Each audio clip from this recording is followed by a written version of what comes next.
Big Questions with the Dead Milkmen.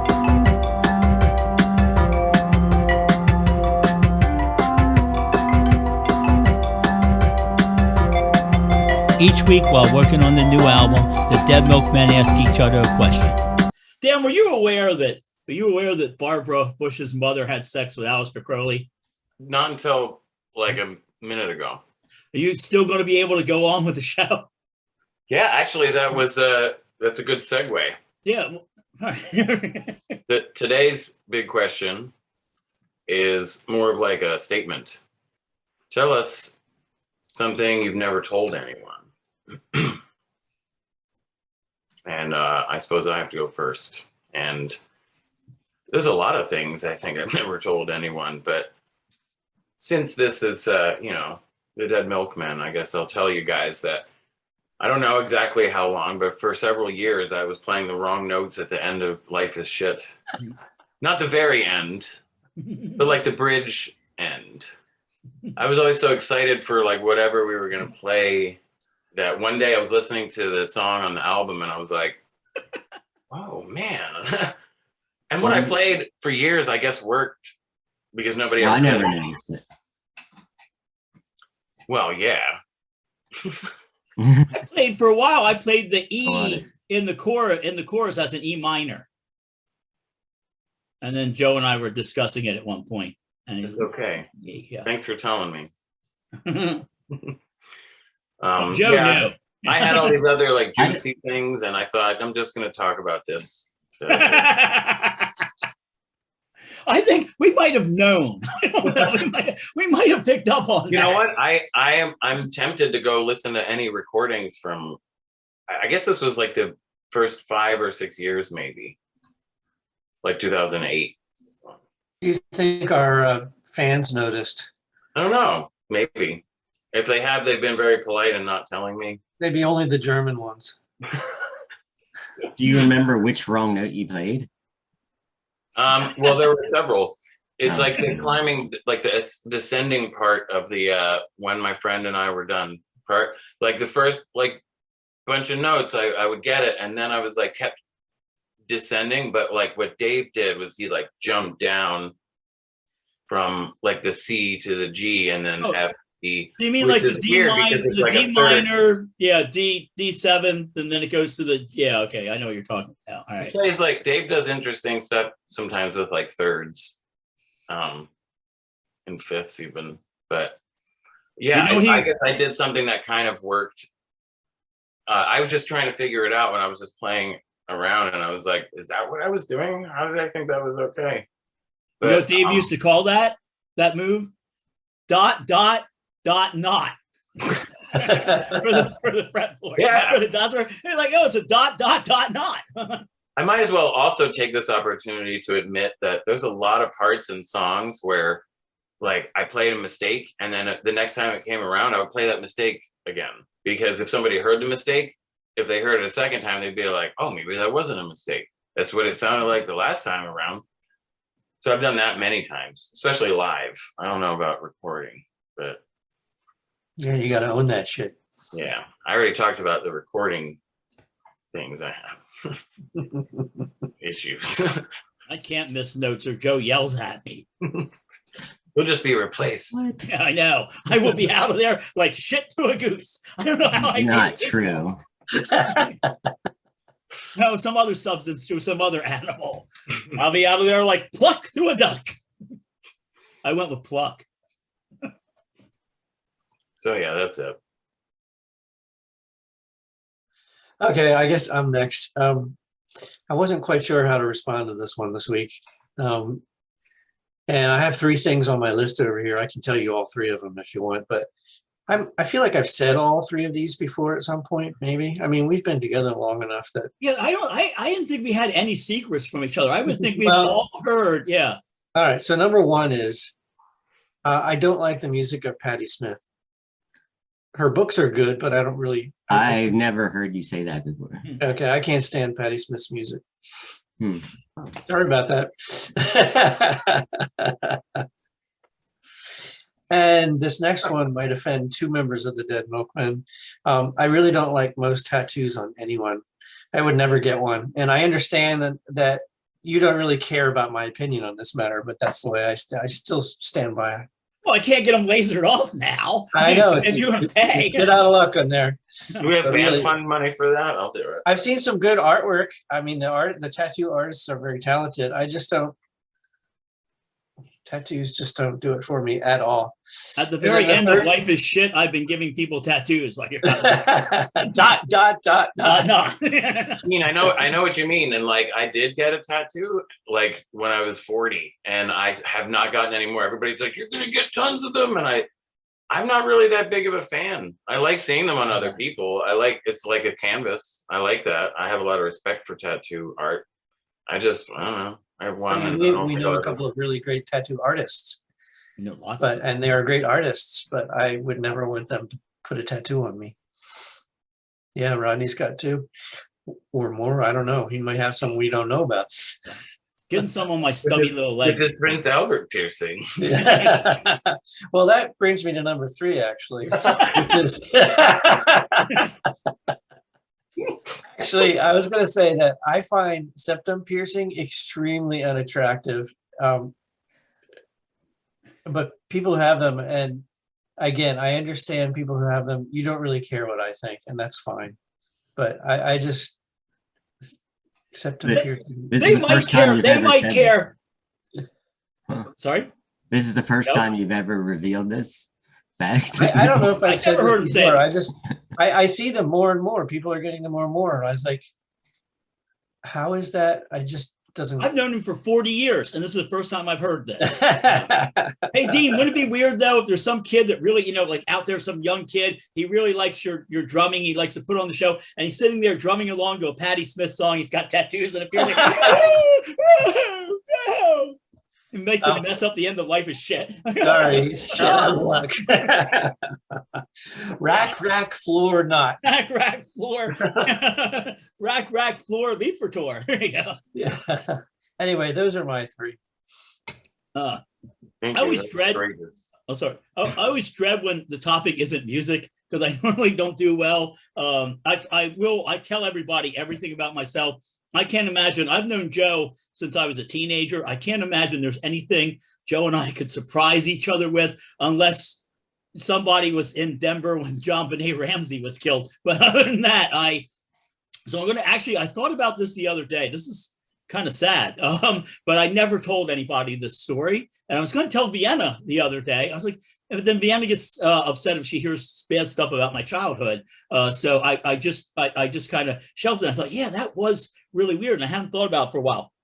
When I was growing up, my parents this is the first time I'm not working for notes. So this is weird. When I was growing up, my parents had friends that they were friends with that sort of lived sort of more out in the country than us. And, like they were friends with my mom that was friends with the mother. They knew each other in high school, and my dad got along okay with the dad and everything. They had a couple kids, and we would come over and visit. I wasn't really that close to them, but the kids were, two of them, or one of them was like my age, and she went to another junior high, so I wouldn't have to deal with her because she's the thing of this. So I'm like 11 or 12 years old, and she comes in with this tape recorder. I'm like sitting in their basement watching TV, and she goes, "Hey, listen to this," and it was their family at the dinner table making fun of my family. Literally, I'm not kidding. I'm not joking. Like saying like, oh, I remember the one thing that sticks in my head, which didn't kind of was one of the curious things was, oh, they think they're so smart because they watch those English shows, which I don't know if it was Monty Python or PBS or just shows where people spoke in whole sentences, because I don't think they were all that bright. But, and then they actually were, it started with them talking about a surprise gift my parents were getting me for my birthday. So that was no longer a surprise. And then they're like, oh, he's going to ruin that and everything. And the weird thing is like, and they were just mean about my parents, and my parents were supposed to be their friends, my sisters, and everything. But the weird thing was this didn't bother me. This was not what bothered me was when the young lady was done, she stopped it. She said, isn't that funny? And I think now I would have said, I'm not sure I get the humor in it, but that's what really bought for the longest time. For years afterwards, my mind would go back to that because I think it was the first time I really encountered what they call the banality of evil. people just do something awful. Because like it's when you're a kid, you're like, hey, let's go get our BB guns and shoot out somebody's porch light or their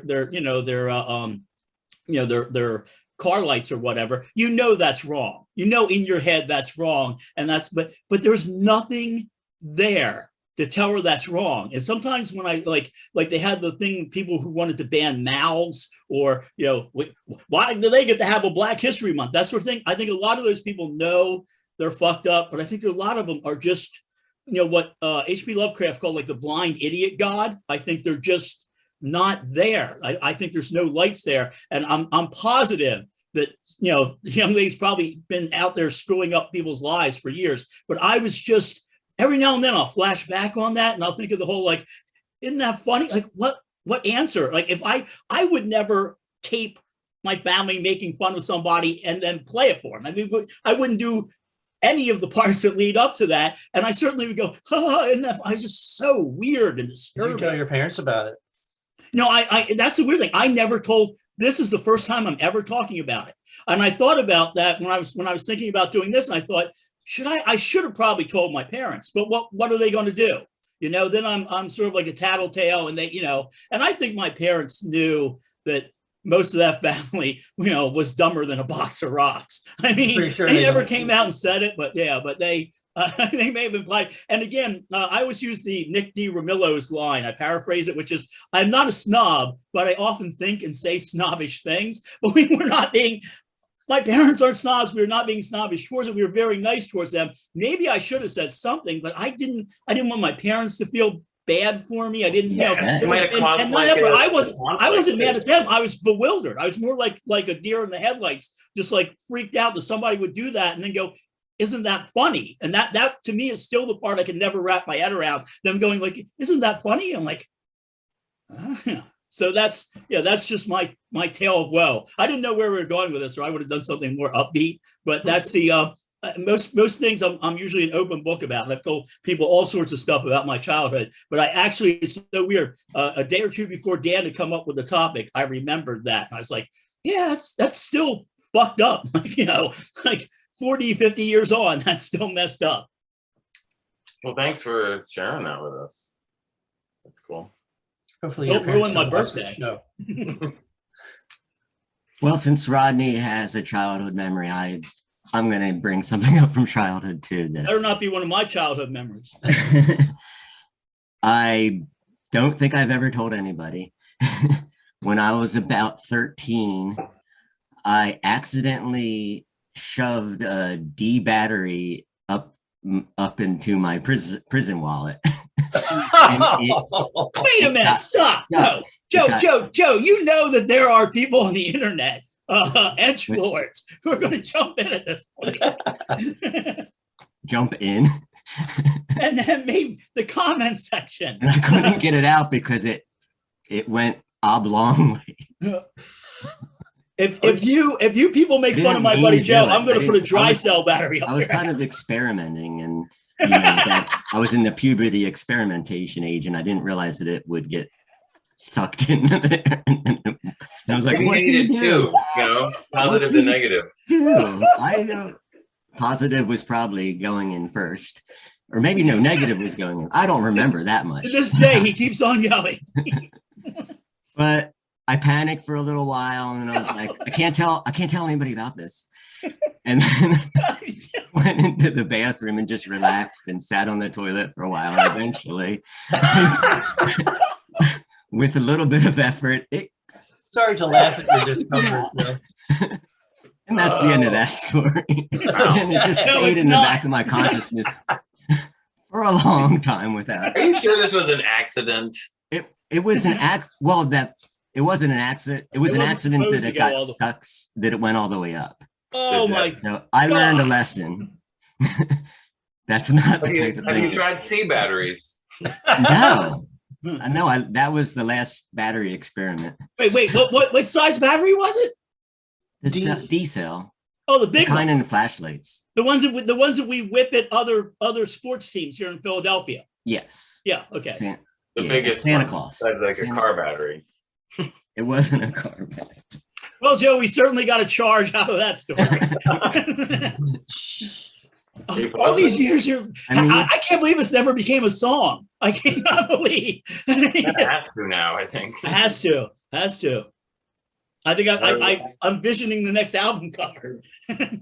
oh, Ass battery. Well, thank you for sharing Ass that battery. Yeah, thanks, Joe. Thank you. heartwarming childhood story. Assault and battery. you're welcome.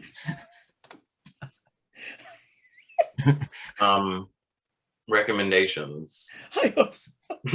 I got one thing I recommend you don't do. I would recommend lithium batteries, maybe. I would recommend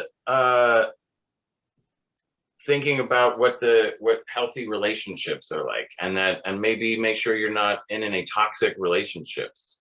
And I have like a list that my therapist gave me of like different qualities in relationships that are considered basic and healthy.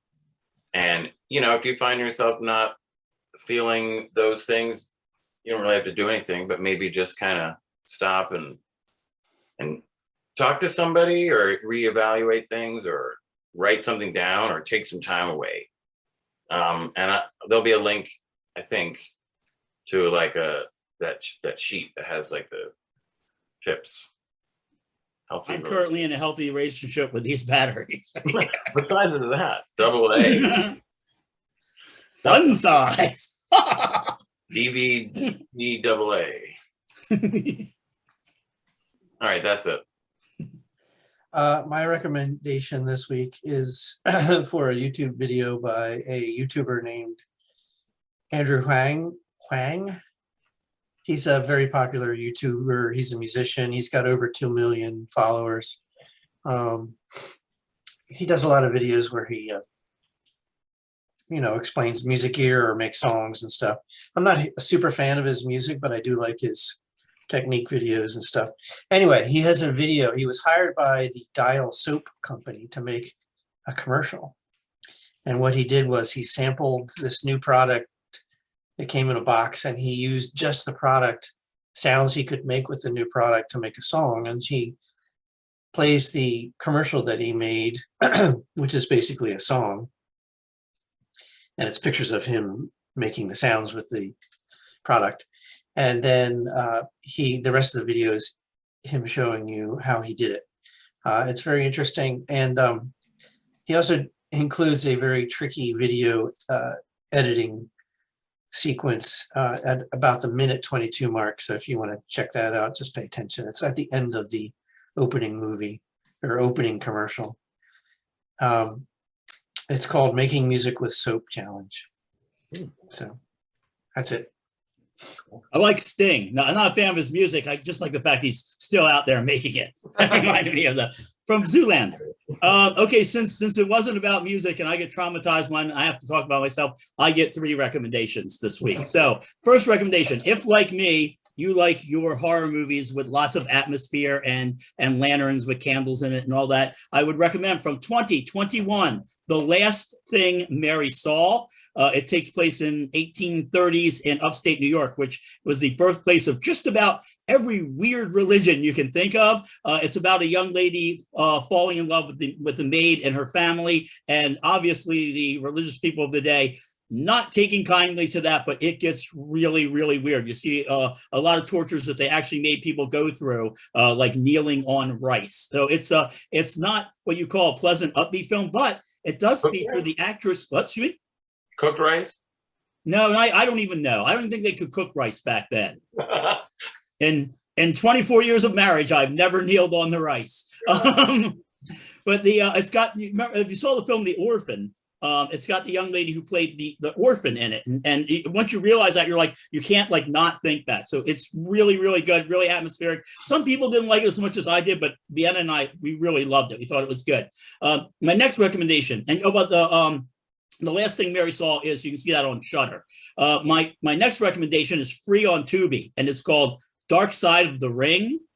And I will never refer to wrestling as fake again. I'll say it's scripted. I'll say they know the outcome, but it is not fake. I left this with so much respect for wrestlers who do some incredible things physically and really put their lives and bodies on the line to entertain people. Like I'll complain about like, oh, my knee hurts from years of running around stage. Got nothing on professional wrestlers. Now, this show is filled with murder and mayhem, drug use, ruined lives. It is absolutely amazing. You'll get to actually hear the line, yeah, I opened the door and he was in there with two ladies of the evening and he was covered in cocaine and Vaseline. So Joe, don't feel so weird about your battery issue. Also, they say about that guy, he died doing what he loved, cocaine and hookers. But watch them all. But by all means, the first one, we'll put up a link, watch the Brawl for All, because you will not believe this actually happened. Vince McMahon, who ran the World Wrestling Federation, in order to get them tax cuts in certain areas, basically came out and said, look, stop, it can't be treating this as a sport, it's entertainment to get. So now the lid was off and it was open. So at one point, one of the executives, there was a wrestler he didn't like, and that wrestler is in the locker room and he's telling the other guys, if this was real, I'd whip all your asses. So that executive decides to make it real. And they begin to have a like mixed martial art, real fighting matches, like actually guys out there slugging it out. And they wind up with a ton of their best wrestlers on the injured reserve list. It doesn't go the way they planned. It's probably the stupidest idea in the history of entertainment ever. It is really, really bad. And when you see it, you just won't believe it. So yeah, this is probably my major recommendation of the month, and it's just the beginning of February. Please watch Dark Side of the Ring. You'll become addicted to it. I work from home and I run it on my phone while I work, and I've gone through the first 2 seasons. I think there's a 3rd season out there somewhere, and I'm just blown away and weirded out. And again, I can't call wrestling fake. And at one point, John Stossel did that on 2020, and one of the wrestlers slapped him. So if you like watching John Stossel get slapped, it's also really good for you. And then the last recommendation that I have for you folks, I actually got to see The Runner, the Boy Harsher film, which I recommended a few weeks ago. And first of all, congratulations to Boy Harsher. You have now joined the pantheon of bands that I no longer need to go out and help, because you're now bigger than we are. So you have now joined Three Teeth, Youth Code, Rose Garden Funeral Party, and Lingua Ignota, and the pantheon of bands that are now bigger than us. So congratulations. But here's the thing about The Runner. And we'll put up a little picture that I have over on my site. But you can go over to my site and you can just right click and either copy or download the picture. I'm not selling it as an NFT, but I have a little chart. It takes 8 hours to watch Get Back, the Beatles film. And I just want to say, nobody ever went up into the Hollywood Hills to kill an actress because of Boy Harsher. So in the 8 hours it takes to watch the Beatles film, you can watch The Runner 12 times. I have managed to watch it 10 times. I have a chart that shows you what's in The Runner that's not in Get Back. We'll put that up again. So I'll put a link over to my site. But 2 more times, I'm hoping to see it. And then I have fulfilled. And then I want everybody to try and watch 12 hours. So when grandma and grandpa and your hipster cousin who writes for Paste are over in the other room watching the Beatles documentary, you can be in your room watching 12 hours worth of, if you let it keep going, or 8 hours, but you watch it 12 times because it's a 40-minute film of The Runner. But I really, really super did like The Runner. All right, that's it for me this week. I've got to recharge my batteries. I'd like to recommend Get Back. No, I'm just kidding. Actually, I would like to recommend a word game that you can play online on the internet, of all things. And you may have already heard this. I just recently heard it's called Wordle. Did they have some problems with that? What problems did they have with it? I think they had to change it or something. There was somebody was beating it, or it was. No, it was just sold. Oh, it was just sold. Okay. I just heard the guy. Well, I'm recommending it now because I just found out about it 10 days ago, and I like it. Wordle. Wordle, and yeah, it just got. It's advertised. There's no advertisements on it. It's just plain Jane, and it's pretty cool. I'll explain the game for anybody who's not heard it about it. Have you played Lewdle? Mm-hmm. No, but okay. In Wordle, you guess a 5-letter word, and when you guess it and submit it, the colors of the tiles change so that if If the tile is green, the letter is in the right space of the word. If the tile is yellow, it's the right letter, but it's not in the right space. It's a letter that's in the word. And if it's gray, it's not a letter in the word at all. And you get 6 tries. Mastermind. It's not that hard to do, but it's fun.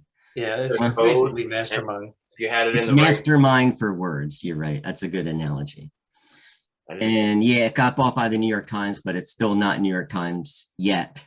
So maybe play it to see what happens before the New York Times probably will ruin it and make you pay for it or something. So, Joe, you need to check out Lewdle, which is the dirty version of Wordle. Lewdle? Oh, it's dirty? The dirty version? It's just dirty words. That's all. Oh, okay. Lewdle and Wordle, Dirty we're words. like Urkel, but with completely different letters. No words are dirty, but this is dirty words. Strange.